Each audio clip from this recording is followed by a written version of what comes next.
বিসমিল্লাহ আলহামদুলিল্লাহ ওসলাতু ওয়াসসালামু আলা রাসূলিল্লাহ ওয়া আলিহি ওয়াসহাবিহি ওয়া মান ওয়ালা আম্মা বাদ।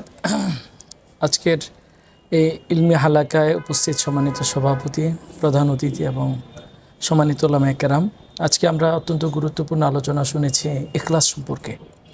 এটা আসলে মূলত এই আলোচনা শোনার পরে যদি আমাদের ঈমানটা বৃদ্ধি পায়, আমি মনে করি প্রথমে এখানে আমাদের ইখলাসটা কাজ করছে।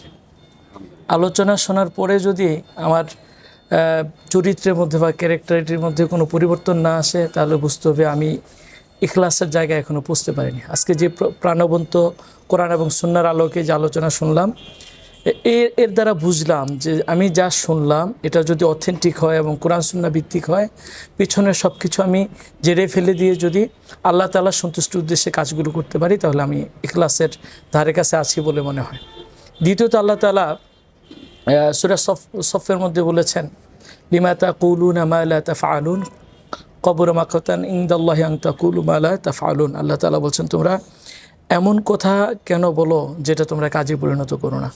আল্লাহ তাআলা মুমিনদের কাছে এই জিনিসটাই বেশি চান বা পছন্দ করেন, যে মুমিনরা যেটা বলবে এবং সেই অনুযায়ী তারা আমল করবে। কোরআনের অন্য জায়গায় আল্লাহ তাআলা বলেছেন, আতা'মুরুনান নাসা বিল বিররি ওয়া তানসাউনা আনফুসাকুম ওয়া আনতুম তাতলুনাল কিতাবা আফালা তা'কিলুন। তোমরা কি অন্যের বেলায় হলে নসিহত করবে আর নিজের বেলায় হলে ভুলে যাবে? এটা কোনো মুমিন বা মুখলিস ব্যক্তির ক্যারেক্টার হতে পারে না। একজন মুমিন বা মুখলিস ব্যক্তি সেই হতে পারে যে মানুষের জন্য যে নসিহা করবে, সে নসিহা অনুযায়ী নিজে আমল করবেন। যার বাস্তব প্রমাণ ছিলেন মুহাম্মদ রাসূলুল্লাহ সাল্লাল্লাহু আলাইহি সাল্লাম। তিনি এমন কোনো কথা বা কাজের উপদেশ অন্য কাউকে দিতেন না যেটা তিনি করতেন না বা পছন্দ করতেন না। কিন্তু খাবারের বেলাটা ভিন্ন ছিল। রাসূলুল্লাহ সাল্লাল্লাহু আলাইহি সাল্লাম বলেছেন, মা আবা তো আমান কত্তু ইনিস্তাহাহু আকালাহু ইনকারিয়াহু তারাকাহু।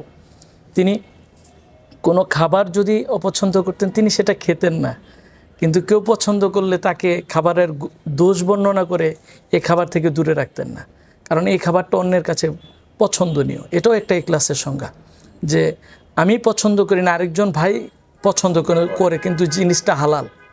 আমরা অনেক সময় খুব জেলাস ফিল করি যে আমি এই জিনিসটা পুষতে পারলাম না, আমি পেলাম না, কিন্তু হালাল জিনিসটা আরেকজন ভাই করে ভালো কিছু করছে, আমি সেটাকে একটু দোষ বর্ণনা করে ওই কাজের একটু আইব ধরে ওই কাজটা থেকে ভাইটাকে দূরে সরিয়ে দিই, আরেকজন ভাই যেন ভালো পর্যায়ে পৌঁছতে না পারে। এই কাজটাও কিন্তু ইখলাসের পরিপন্থী।